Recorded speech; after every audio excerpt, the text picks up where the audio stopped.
Saudara sekalian, ada satu fenomena yang kita tangkap dalam hidup berjemaat. Kalau kebaktian-kebaktian, pendalaman Alkitab yang mencantumkan tema, apalagi kalau tema itu tema-tema yang memikat, menarik, membangkitkan satu pertanyaan, membangkitkan dorongan ingin tahu, lalu orang datang, saudara. Dan biasanya lebih banyak. Tetapi kalau pemberitaan firman Tuhan tidak mengemukakan, tidak memberitahukan tema, jumlahnya tidak sebanyak kalau kebaktian itu mencanangkan tema. Di sini kita melihat ada orang-orang Kristen yang memang suka sensasional. Ini Kristen sensasional. Kalau yang namanya kebaktian kebangunan rohani, kebaktian penyegaran iman, kebaktian pemulihan atau apa namanya, orang tergairahkan untuk ingin tahu.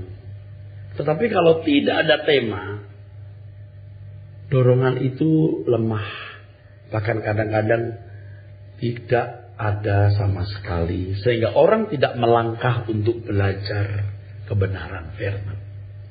Padahal bagi saudara-saudara sekalian yang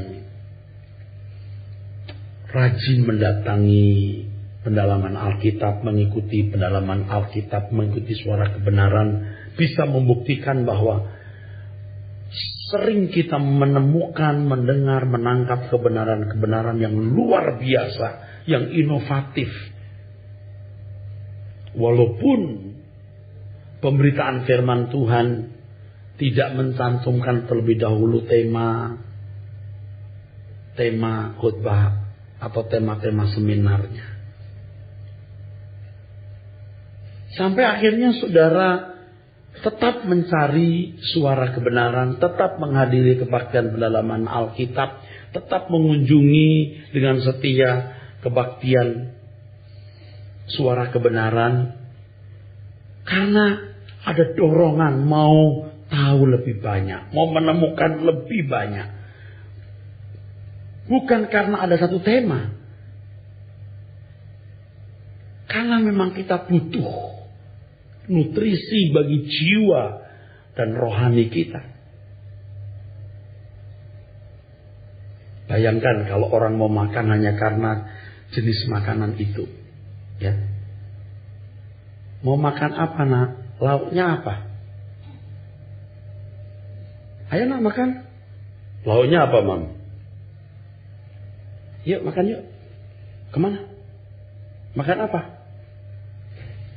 Beda dengan orang yang memang mau sehat. Nanya makannya apa? Dasarnya bukan karena dia mau mencari sesuatu yang menyenangkan lidah, sesuatu yang menyehatkan. Itu agak beda, saudara. Nah, kalau kita di suara kebenaran ini sudah menemukan banyak kebenaran, ya, walau tidak ada tema yang terpampang, kita tetap mencari. Sering tanpa tema-tema yang dicantumkan, kita menemukan banyak kebenaran yang menakjubkan. Nah, saya sudah menangkap saudara-saudara yang sejak datang di seminar doa Bapak kami tetap bertahan. Sebab mulai merasakan kebutuhan itu, need itu. Biar tidak ada tema, tetap datang. Nah, ini bagus. Pertahankan hal seperti ini. Sebab Alkitab berkata, berbahagialah orang yang haus dan lapar akan kebenaran, karena mereka akan dipuaskan. Dan bagi Bapak Ibu saudara-saudara sekalian yang memang sekian lama ini telah menunjukkan kesetiaan memburu kebenaran Tuhan, ada tema, nggak ada tema, rasanya tidak jauh beda. Bahkan tidak berbeda sama sekali. Nah, ini saudara sudah punya metabolisme rohani yang sehat. Metabolisme rohani yang baik. Nah, minggu lalu saya menyinggung mengenai perhentian. Perhentian itu artinya, saudaraku sekalian, sudah tidak lagi memiliki keinginan-keinginan yang tidak sesuai dengan kehendak Allah. Bapak Ibu, saudaraku sekalian, kebenaran ini pentingnya, saudara sekalian. Ini umat PB, Perjanjian Baru. Ini umat PL, Perjanjian Lama. Di Matius pasal 19, ya, kita menemukan orang yang ingin memiliki hidup kekal. Apa yang harus kulakukan Tuhan supaya aku beroleh hidup yang kekal? Lalu Tuhan mengatakan, kalau kamu mau hidup, lakukan Taurat. Maka berkualitas. Tetapi kalau kamu belum pengen yang sempurna, itu hidup kekal. Melakukan hukum Taurat itu memuaskan Tuhan. Tetapi umat PL masih boleh memuaskan diri sendiri. Memuaskan Tuhan dengan melakukan Taurat. Tapi juga boleh menikmati susu dan madu dan tanah Kanaan. Susu dan madu dan tanah Kanaan. Tetapi begitu masuk kehidupan umat perjanjian baru, jual segala milikmu, bagikan kepada orang miskin, datang kemari, ikutlah aku. Ini memuaskan Tuhan.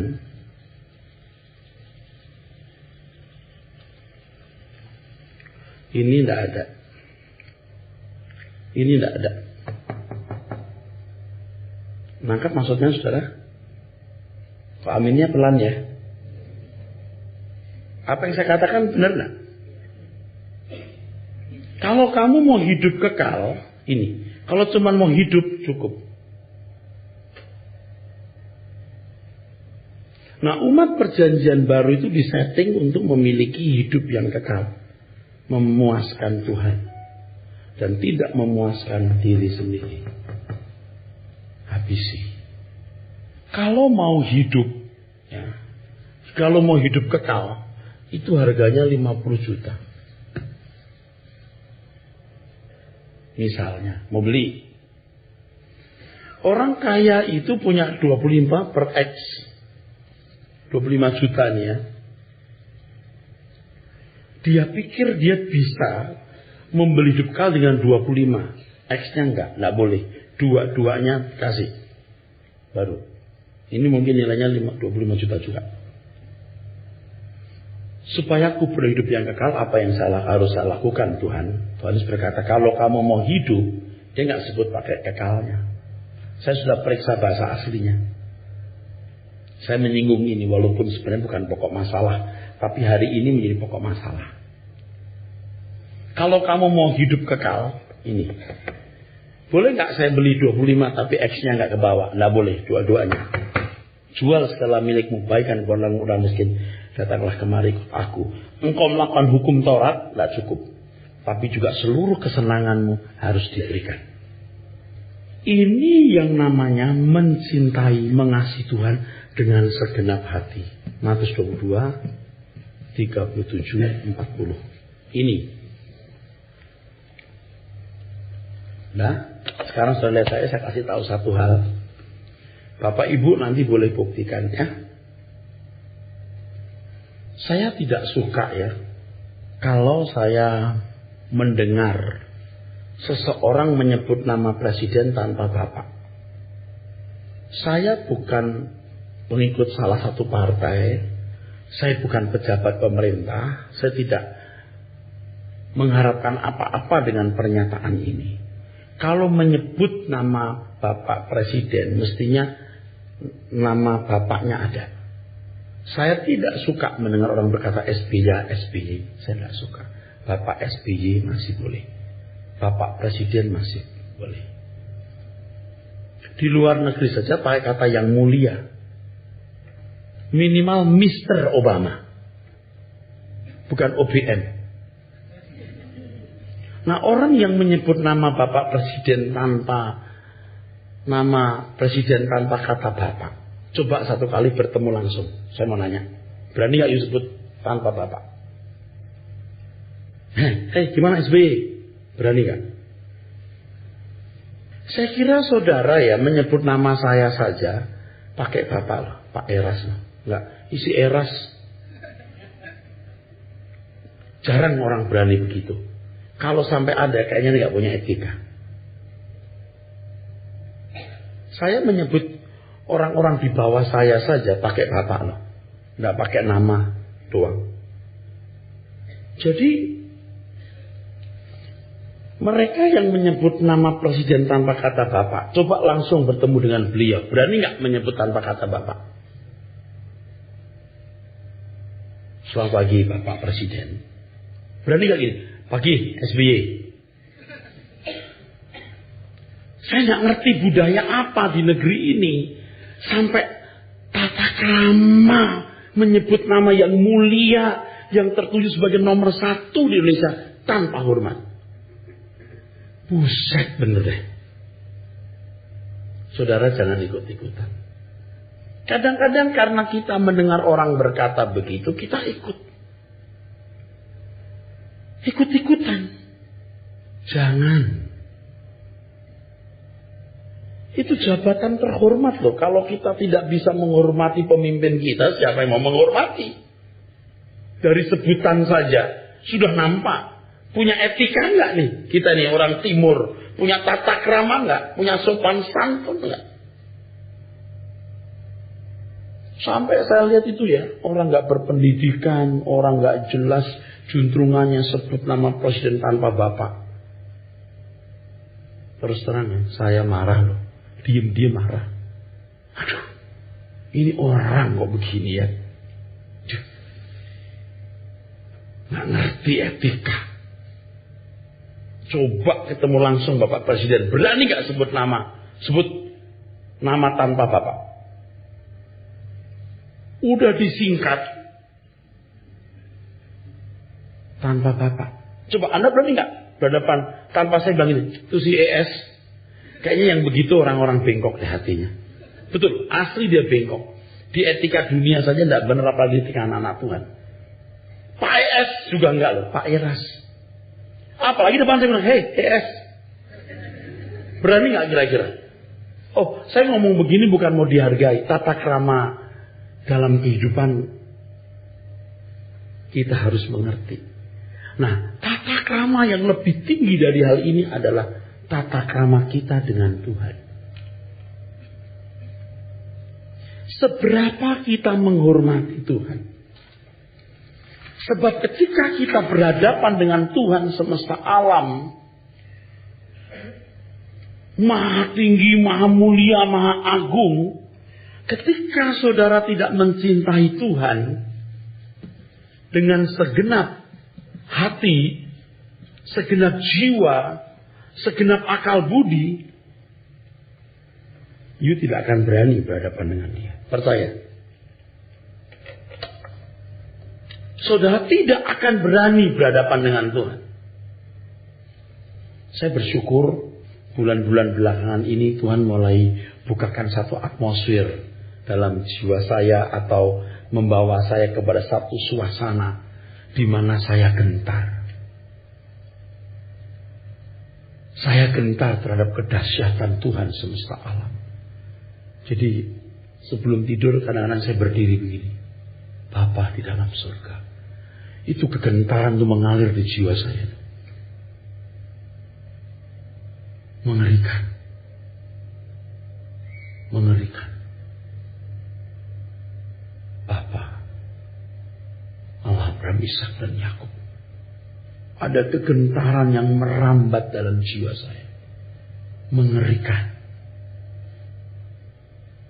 Dan saya mulai berpikir kalau sampai orang tidak mencintai Tuhan dengan segenap hati, berani nggak berhadapan dengan Dia? Apakah kita sudah mulai memikirkan hal ini dengan serius? Kalau sampai kita berhadapan dengan Tuhan semesta alam, maha agung, maha mulia, maha tinggi, maha besar, apakah kita telah memberikan porsi yang pantas mengasihi Dia? dengan segenap hati, segenap jiwa, segenap akal budi, segenap kekuatan. Salah satu ciri yang menonjol atas orang yang menjadikan Tuhan perhentian adalah fanatisme terhadap Dia. Anda buktikan itu. Temukan jawabnya. Alami. Salah satu ciri yang menonjol orang yang menjadikan Tuhan perhentian adalah fanatisme terhadap Tuhan. Perhentian itu artinya tempat di mana seorang menggantungkan kebahagiaan dan segala pemenuhan kebutuhan, keamanan, kesempurnaan. Itu kebutuhan itu termasuk kebahagiaan, kesenangan dan lain sebagainya hanya pada Tuhan. Fanatisme terhadap Tuhan Yesus ini ditunjukkan oleh tokoh-tokoh Alkitab. Dan Tuhan pun mengendaki kita itu harus fanatik. Harus ekstrim. Kalau kita membaca misalnya Wahyu pasal 3 ayat 16. Coba perhatikan. Tuhan pun mengendaki fanatisme. Fanatisme yang benar, fanatisme yang sehat, fanatisme yang baik. Wahyu pasal 3 ayat 16. Jadi karena engkau suam-suam kuku dan tidak dingin atau panas, aku akan memuntahkan engkau dari mulutku. Maksudnya apa itu? Kebenaran yang terkandung di dalamnya yang memiliki nilai permanen adalah Tuhan mau kesungguhan. Atau tidak usah sama sekali. Aku tidak suka, kata Tuhan, kamu hangat-hangat. Aku mau kamu panas sekalian, dingin sekalian. Tentu Tuhan menghendaki kita panas, hot untuk Tuhan. Ini, ya, ini loh segenap. Bapak Ibu kalau melihat orang punya keahlian apa saja deh, berdiri di atas papan kecil. Itu kalau pemain sirkus itu kadang kita serem melihatnya ya. Di atas meja dikasih bola, dia berdiri di atas bola. Aduh. Ya dia lempar barang. Waduh. Tinggi. Waduh, sambil berputar palanya pegang. Hebat benar. Dia telah berlatih. Dan pasti ekstrim itu berlatihnya. Kalau orang bisa main musik gitu. Atau biola. Kita hebat banget. Dia pasti fanatik. Belajarnya fanatik. Kemampuan manusia secara fisik atau jiwani itu tidak terbatas. Ada orang bisa 10 bahasa. Kok bisa ya? Ada orang bisa tarik truk. Kok bisa? Dengan rambut tarik mobil.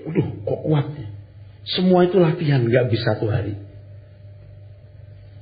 Nah, kalau kemampuan jasmani, fisik, jiwa bisa melahirkan karya-karya besar, mengapa kita tidak memaksimalkan potensi rohani kita untuk bisa menghasilkan karya-karya besar yang bernilai abadi?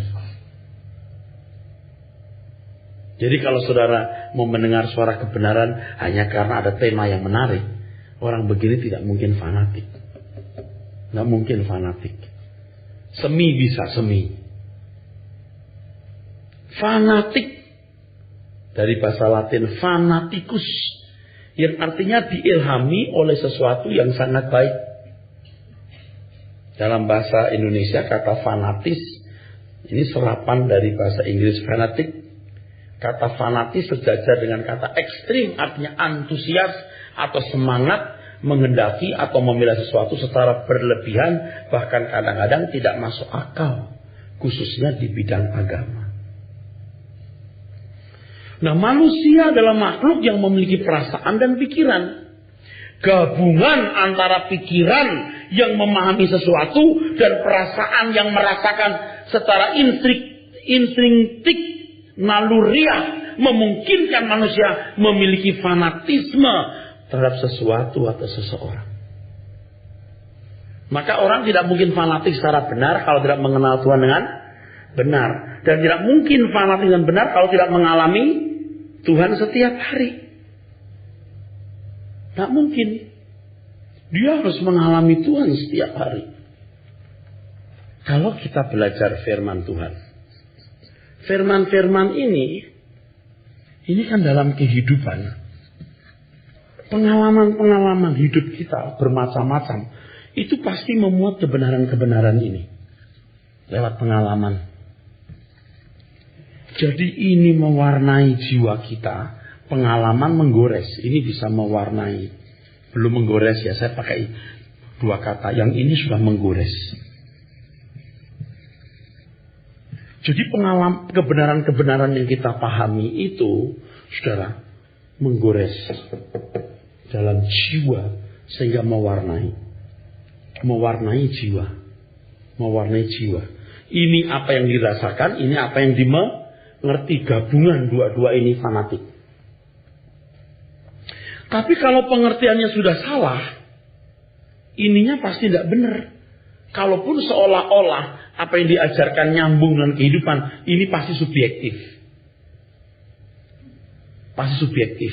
Misalnya, kalau di gereja diajarkan, kalau kita berdoa, maka Tuhan akan buka jalan. Ekonomi kita akan membaik. Berkat akan berlimpah. Benar di sini. Benar. Belum tentu itu karena Tuhan. Agama lain pun ternyata juga punya pengalaman yang sama. Tetapi kebenaran Tuhan untuk menciptakan satu kehidupan rohani yang ini, hidup kekal ini, oke? Menemukan hidup yang kalian berkualitas ini, kebenarannya harus benar. Maka di sini ada pengalaman-pengalaman yang tidak dimiliki oleh orang-orang non-Kristen atau orang-orang yang tidak jadi anak Tuhan. Sebab ini hanya diajarkan untuk orang-orang yang memiliki hidup yang kekal. Makanya mendengar firman-Nya harus fanatik. Fanatik. Pakai tema, nggak pakai tema, fanatik. Lalu tiap hari saudara harus teliti lewat pengalaman hidup itu. Apa yang Tuhan ajarkan. Biasanya kalau Anda sudah fanatik mendengar firman, fanatik belajar suara kebenaran, otomatis nanti di sini Anda jadi peka. Anda kan punya sensitivitas. Tapi kalau yang diajarkan bukan kebenaran, kelihatannya nyambung dengan pengalaman, tapi subjektif. Tidak bisa jadi landasan. Sebab hal itu juga dialami oleh orang lain.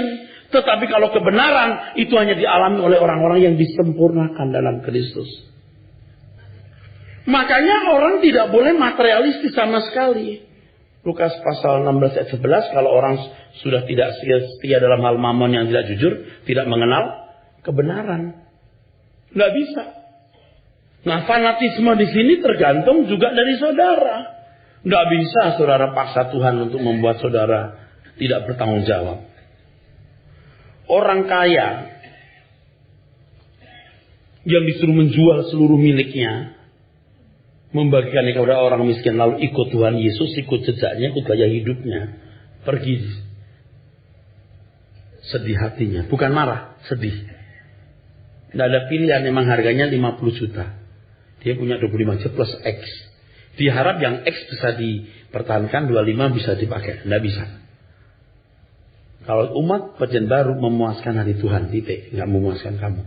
Susu dan madu tanah Kanaan tidak ada lagi. Yang ada langit baru, bumi baru. Sedih. Hartanya banyak. Tidak bisa. Dia mau memuaskan Tuhan. Serius tuh. Tidak melakukan pelanggaran-pelanggaran moral, melakukan hukum Taurat. Serius. Tapi juga dia masih mau memuaskan diri. Tidak bisa. Ini bukan mau saya loh. Ini mau Tuhan. Amin. Maunya Tuhan loh. Bukan maunya saya. Lalu Tuhan seperti Yesus berkata, memang lebih mudah seekor unta masuk lubang jarum daripada orang kaya. Lubang jarum itu satu pintu kecil yang disisakan pada malam hari bila pintu utama kota ditutup. Dan unta itu binatang yang dihiasi. Unta itu pasti binatang yang punya perlengkapan untuk bisa dinaikin orang. Itu harus copot semua. Itu unta itu dihiasi dengan mahkota. Ya, itu dicopot semua, jongkok baru didorong. Mustahil unta bisa masuk lubang jarum. Mustahil. Tapi lebih mudah saya kalau unta masuk lubang jarum daripada orang kaya masuk surga. Berarti no way, no hope. Orang mau masuk surga itu udah sulit. Terutama yang terikat dengan materi. Murid-muridnya jadi gusar. Kalau begitu siapa yang diselamatkan? Tuhan berkata bagi manusia mustahil. Bagi Allah nggak ada yang mustahil. 10.000 tentara.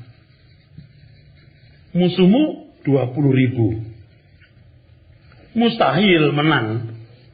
Tapi yang mustahil bagi manusia tidak mustahil bagi Tuhan. 10.000 diberikan dulu. Jangan yang diberikan cuma 1.000 lalu kita harap Tuhan kasih 19.000. Nggak bisa. 10.000 you berikan dulu. Nanti kurangnya Tuhan akan talangi.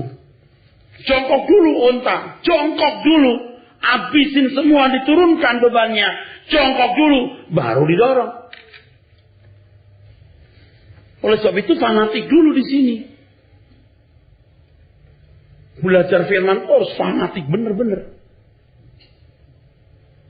Dari pengamatan saya, ada orang-orang yang tidak bisa fanatik lagi mungkin sampai mati, nggak bisa. Nggak rasa perlu firman itu. Saya nggak tahu apa yang di dalam benak mereka. Saya tidak tahu. Nggak ngerti. 1.001 alasan bisa dipakai. Jalan sama anak-anak lah apa nak. Kalau mau serius nih, you bawa anak dulu sebentar nih, tinggal taruh di situ sama pembantu atau istri dulu boleh, mam, aku mau ikut suara kebenaran ya. Oke, seharusnya aku nyusul, bisa kok. Nak tunggu ya, papa mau dengan suara kebenaran dulu, ntar pulang jalan-jalan ya, masih bisa kok. Jam 4, nggak masalah. Tapi memang dasar ya, tidak menghargai firman, dia nggak fanatik. Tapi juga bukan orang jahat yang nggak ada di gereja. Ke gereja juga, mungkin juga aktif dalam kegiatan pelayanan. Tetapi fanatisme itu bukan pada kegiatan loh. Kecintaan kepada kebenaran dan kesediaan untuk mengenakan kebenaran itu tanpa batas. Ini orang kalau ketemu Tuhan nanti, berani gak loh? Gue kasih tahu ya, lu gak berani loh ntar ketemu Tuhan. Gue aja nih sudah begini, mikir-mikir loh. Makanya malam hari waktu angkat tangan begini, waduh, dahsyat menurut Allah Bapak. Mengerikan. Makanya pernah saya mengucapkan kalimat doa yang mungkin dianggap tolol. Tuhan apapun kulakukan. Bahkan apa yang tidak bisa kulakukan. Sebab apapun yang kubuat yang pantas untuk dia, itu gak memadai. Aku mau lakukan apapun yang kau ingin harus kulakukan. Bahkan yang tidak bisa kulakukan. Lalu gimana? Ya begitu aja deh ngomong gue. Ini harus fanatis. Kalau belum sampai merasa haus dan lapar, udah susah. Nanti gak nyambung ini. Ada kesenjangan. Apalagi orang yang tidak memiliki kebenaran cukup. Tidak menghayati kehadiran Tuhan. Tidak menghayati Allah hidup. Tidak menghayati Allah hadir. Gabungan antara pikiran yang memahami sesuatu dan perasaan yang merasakan secara intrinsik memungkinkan manusia memiliki fanatisme terhadap sesuatu atau seorang. Makin mengerti ini, makin mengalami ini, itu fanatismenya makin terbangun. Ini gak bisa satu hari. Ini gak benar, cuman ini. Wah, itu subjektif nih, ngawur kemana-mana saudara. Ini saja, kami gak punya pengalaman. Tidak mungkin, pasti sesat ini. Sebab teologi yang benar itu pasti mendorong orang untuk berbuat sesuatu. Ada gak Pak kebenaran, kita rasin suara kebenaran, tapi kita gak berubah-ubah. Kalau itu kebenaran yang murni, pada umumnya, bisa dipastikan berubah. Bisa dipastikan itu, hampir bisa dipastikan, hampir bisa dipastikan. Saya katakan hampir, pasti ada orang-orang yang menurut saya, ya dengan 1001 motivasi mendengar suara kebenaran. Kalau Anda orang punya naluri yang baik, manusia yang baik, manusia yang adil, itu dengar khotbah begini senang. Wah ini benar, ini adil. Tetapi dia tidak all out, itu juga ada. Dalam hidupnya setiap hari dia tidak akan menemukan kebenaran-kebenaran. Ini penuh dengan penipuan-penipuan. Yang dia tangkap itu bukan kebenaran. Sebab dia tidak all out, tidak menyediakan diri tanpa batas untuk itu. Padahal Tuhan menghendaki kita dengan segenap. Jangan orang merasa udah ke gereja, sudah dengar suara kebenaran, udah. Enggak boleh. Terus tiap hari. Ini kalau dianggap lebay terserah ya. 24 jam tuh siang dan malam yang kita pikir kebenaran. Itu otomatis. Lewat segala pengalaman hidup. Ingat ya, kita cuma 70 tahun di dunia ini. Kalau kita nggak ekstrim bagaimana? Oke, 75. Umur 25. 20. 35. 40 dan seterusnya. Ketika dia mulai usia 5 tahun, dia belajar habis-habisan, sirkus, bahasa. Umur 20 udah kelihatan luar biasa. Umur 25 udah meledak. Biar. Umur 35 expert. 40 udah hebat deh. Ini singkat nih waktu untuk ini. Lewat 25 tahun udah nggak bisa. Fisiknya udah nggak bisa dibuat kalau itu pemain sirkus misalnya. Atau lewat 20 tahun udah nggak bisa. Jadi selama 20 tahun dia harus kerja keras. Umur 40 tahun baru mulai mau belajar sirkus, nggak bisa. Otot-ototnya, fisiknya udah nggak memadai, nggak mungkin. Nangkap saudaraku? Waktu ini terbatas. Nah kalau sekarang ini umur kita 75, ini 0 tahun, ini kekekalan. Yang di sini nih loh Pak, 75 tahun ini saat-saat penting ini. Lagi pula setiap umur ini kan punya momentum-momentum sendiri. Kalau Anda tidak bisa fanatik sekarang, umur 50 tahun, tidak mungkin ada fanatik. Tidak mungkin bisa fanatik dengan Tuhan Yesus. Tidak mungkin dengan segenap hati bisa. Tidak mungkin. Tidak mungkin aja. Percaya deh, tidak mungkin. Saya takut di sini. Karena semua itu harus bertumbuh lewat tahapan-tahapan yang ketat. Seperti fisik ini. Tidak bisa langsung. Tidak bisa. Bangun gedung saja, dicor. Cor-coran itu, beton itu. Kan sekarang ada kimia, bahan kimia yang bisa cepat mengeras. Bisa. Itu pun tetap butuh waktu. Yang biasanya seminggu, 2 minggu, ini 3 hari, 4 hari bisa. Tetap 3-4 hari nggak bisa. Pagi dicor, sore ditimpa lagi, nggak bisa. Tetap butuh waktu. Hukum kehidupan itu demikian. Jadi kalau kita tidak menggunakan waktu yang ada, waduh. Kalau ada tema-tema khusus, baru mau denger. Ini nggak bisa fanatik. Coba perhatikan Matius 6:24. Tak seorang pun dapat mengabdi kepada 2 tuan. Karena jika demikian, ia akan membenci yang seorang dan mengasihi yang lain. Atau ia akan setia kepada yang seorang dan tidak mengindahkan yang lain. Kamu tidak dapat mengabdi kepada Allah dan kepada Mammon.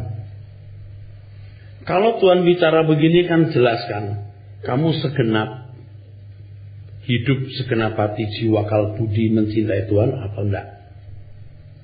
Tuhan 80, yang lain 20 enggak bisa. Tuhan 100 atau enggak usah sama sekali. Kan maksudnya begitu. Amin. Berarti Tuhan menghendaki 100%. Amin. Ya memang kita sekarang ini belum sempurna, tapi jangan permisif. Jangan membuat pembenaran, pemanjaan diri, pembenaran.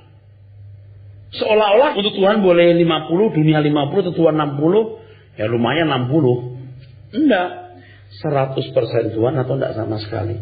Kita harus terima dulu, ya ini yang benar, aku mau seperti itu. Walaupun dalam pergumulan, mencapai 100% segenapnya untuk Tuhan, itu perlu waktu.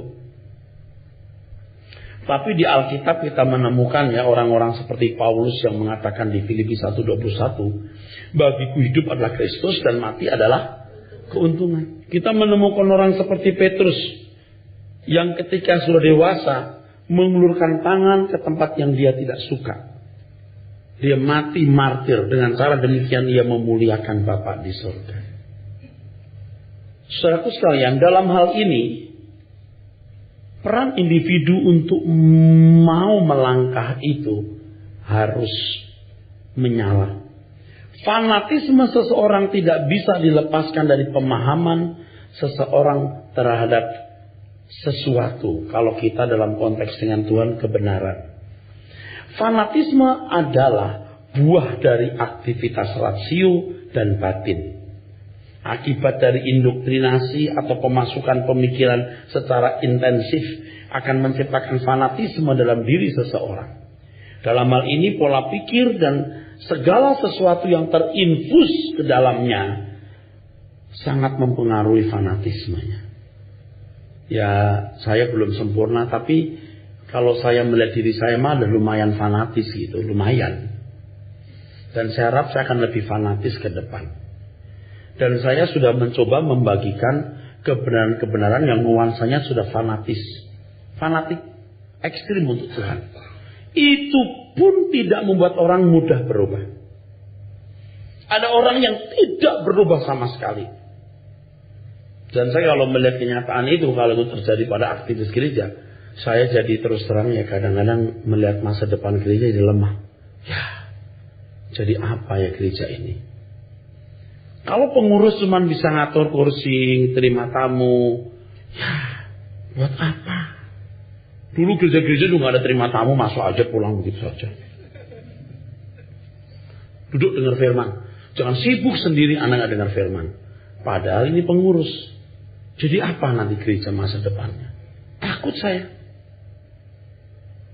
Anda bisa ngerti maksud saya? Jadi apa gereja? Kalau orang cuma sibuk ngurusin kegiatan tapi tidak ngerti kebenaran ini. Kita bukan cari nafkah. Bukan cari nafkah untuk Erastus. Bukan cari nama besar untuk saya. Bukan. Tujuan gereja itu apa? Ini loh. Yang datang suara kebenaran dia belum lurus. Apalagi nggak datang. Kebenaran apa yang dia miliki? Oh Pak itu jauh Pak. Oke jauh. You dengar CD deh. Kadang-kadang ya saudara orang tuh nggak dewasa. Ya bengkok hatinya gitu. Saya di mimbar ngomong. Dengan mendengar firman ini mau tidak mau kan jemaat jadi. Ya mungkin gak banyak tapi gak apa-apa. Sudah cukup. Saya tuh lembut-lembut. Sekarang harus tegas. Ya Pak Eras kayak maksa kita datang suara kebenaran. No way. Kalau untuk jadi perwira tinggi harus datang suara kebenaran. Kalau jadi jemaat biasa yang masih mau memuaskan dirinya. Boleh deh. Udah jangan masalah-masalah kecil sibuk. Enggak perlu. Kita harus berpikir besar. Nah bagaimana kita mengerti kebenaran ini dan bertumbuh dalam kebenaran yang ada. Harus mengenal kebenaran secara cukup. Baru dia akan menemukan kebenaran dalam hidupnya setiap hari. Dia akan menemukan bagaimana cara Tuhan membentuk. Di situ dia bisa membaca yang dimaksud Alkitab Allah itu bagi dalam segala suatu mendatangkan kebaikan. Kalau cuma begini, aduh Pak kebetulan saya datang ke rumah teman itu ternyata lagi cari pegawai, wah lagi bekerja dalam segala sesuatu. Yang begitu agama lain juga punya. Memang itu termasuk betul, tapi bukan hal yang sekadar begitu. Pasti ada hal yang luar biasa yang membuat kau berubah, watamu berubah, karaktermu berubah, hatimu dipindahkan dalam kerajaan surga. Itu baru yang benar. Nilainya itu jangan yang rendah-rendah, yang tinggi. Sampai tingkat tertentu. Karena fanatismenya kepada sesuatu yang diyakini benar. Itu orang jadi irasional. Perbuatannya tidak dipahami umum. Dan tidak dimengerti oleh akal sehat. Perilaku irasional tersebut membuat seorang bisa kehilangan nilai-nilai kemanusiaan. Itu kalau yang negatif. Mengerti?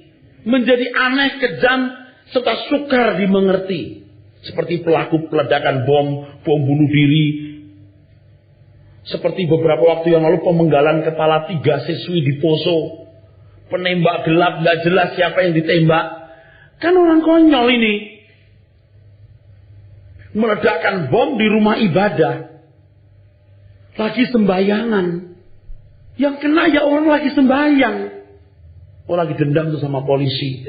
Dalamnya bukannya polisi, juga di situ kan ada banyak tokoh-tokoh agama. Yang nggak bersalah bisa kena paku yang meledak gitu. Akan jadi irasional toh. Karena diajar, diindoktrinasi pengertian-pengertian yang membuat dia bertindak demikian. Sungguh irasional. Nah sekarang bagaimana kita bisa belajar firman Tuhan sampai kita memiliki pikiran-pikiran Allah yang mungkin gak nyambung dengan pikiran manusia berdosa. Memang gak nyambung dengan pikiran manusia pada umumnya, tapi punya pikiran-pikiran Tuhan. Nah, pikiran-pikiran Tuhan ditabur lewat banyak pengalaman ini. Anda akan menemukan itu kalau kebenaran-kebenarannya dipahami. Ini manualnya, petunjuknya, manual booknya. Ini harus benar dulu, baru akan menemukan di sini.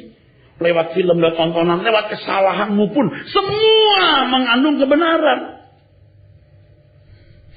Bapak Ibu ya, mohon tidak curiga sama saya kalau saya ngomong sampai segusar ini tuh. Golek opo, nyari apa sih gitu loh. Nyari kolektor kali, kagak. Sampai saya kembalikan kolektor saya. Bukan mau sombong. Satu kali saya minta lagi. Saya bisa gunakan untuk kepentingan orang. Supaya tahu gusar kita itu bukan karena apa-apa. Karena kita melihat fakta hidup. Kalau sampai orang tutup mata nggak dikenal Tuhan. Duh, mengerikan. Loh, ngerti nggak mengerikan? Kalau sampai anak digebuki orang tua karena nggak mengerjakan PR, itu bukan jahat loh orang tua loh. Anak ini kadang nggak ngerti, nanti kamu jadi gembel nak. Jadi kalau sampai orang tua marah, anak pulang di atas jam 10, jam 11 sampai gusar, itu bukan orang tua cerewet. Orang tua mau menyelamatkan. Kalau ada anak gadis ada hubungan sama pria, orang tua mandang kayaknya nggak membahagiakan anak. Itu kalau anak baik, makasih mama, aku kayaknya seneng sama dia, tapi kayaknya mama nggak setuju, ya udah enggak. Tapi kalau anak bandel, mama tuh subjektif ya, pikirnya pendek ya, goblok. Kamu nggak ngerti nak. Nggak pernah jadi orang tua sih lo. Orang tua udah lihat bagaimana penderitaan orang salah pilih jodoh. Nah kalau kita sudah mengenal kebenaran, menghayati artinya kekekalan, kita ngajarin orang-orang nggak mau ngerti. Aduh, kamu nggak ngerti sih. Saya kalau ngomong, saya tuh takut ya. Aku lagi gitu kedengarannya. Tapi nggak ada cara lain menjelaskan. Hidup saya ini sudah tidak rasional kalau dilihat secara umum. Tidak rasional, saudaraku. Kerja saya keras, mikirin banyak hal. Dan orang-orang dekat saya tahu. Apa sih yang saya ngomongin tiap hari kalau bukan firman, bagaimana relive firman lewat buku, broadcasting. Itu saja. Sampai menyebar ke seluruh Indonesia. Sekarang Palangkaraya. Dulu pernah kita bikin kita berhenti. Sekarang bikin lagi. Dananya berapa? Sekian puluh juta tiap bulan. Saya bayar. Lakukan. Puluh juta. Puluhan bukan belasan. Bayar. Ingat ya. Lahirkan 25 penginjil. Kirim ke pedalaman. Suku-suku terasing Dayak. Nyari apa sih? Kan gitu. Ya terserah situ. Udah bukan cari kebanggaan lagi. Nah, Anda harus punya fanatisme begitu. Nah, fanatisme yang sampai tingkat tidak rasional ini memang sukar dimengerti. Tapi bukan negatif loh. Positif. Oh, nggak ada yang dirugikan, nggak ada yang dilukai. Amin. Nggak ada kok yang dirugikan. Nggak ada yang dilukai, nggak ada. Kalau Anda fanatis secara benar, memang Anda tidak rasional. Di mata orang yang tidak dijamah Tuhan, yang tidak bertumbuh dalam kebenaran, tapi Anda tidak melukai siapapun. Ingat ini. Anda nggak melukai. Bahkan orang Kristen yang dewasa itu berhadapan sama orang beragama lain tidak melukai. Mau agama apapun dia menghargai. Rumah ibadah apapun dia menghargai. Toleransinya proporsional, tulus. Itu loh fanatik yang benar. Fanatik yang nggak benar, lihat orang beragama lain, kan begitu. Itu orang Kristen yang nggak dewasa. You pasti nggak fanatik sama Tuhan. Kalau you fanatik sama Tuhan, you mencintai semua orang. Beda. Dulu saya juga termasuk fanatik begitu. Dan kalau lihat agama lain, bajuku nggak bisa dipakai dia loh. Jadi aku menghargai dia. Dia, ya udah, aku terima sebagai saudara sebangsa setanah air. Beda. Jangan pikir orang fanatik kepada Tuhan Yesus lalu jadi benci agama lain, fanatik dengan agamanya, lalu benci agama lain. Tidak, orang yang mengerti kebenaran, fanatik dengan Tuhannya, dia justru mengasihi agama lain. Dengan kasih yang tulus, saudaraku sekalian. Dunia ini telah diwarnai dan merusak pola berpikir manusia. Sehingga jarang orang bisa fanatik dengan Tuhan. Orang banyak dibawa kepada suasana mediokritas. Tidak panas, tidak dingin, hangat. Dan yang ini sering dilestarikan sebagai kesopanan. Termasuk orang-orang di dalam gereja. You mau sopan bagi manusia, tapi you nggak hormat kepada Allah. Nanti kamu lihat kalau sampai ketemu Tuhan. Jadi apa kamu?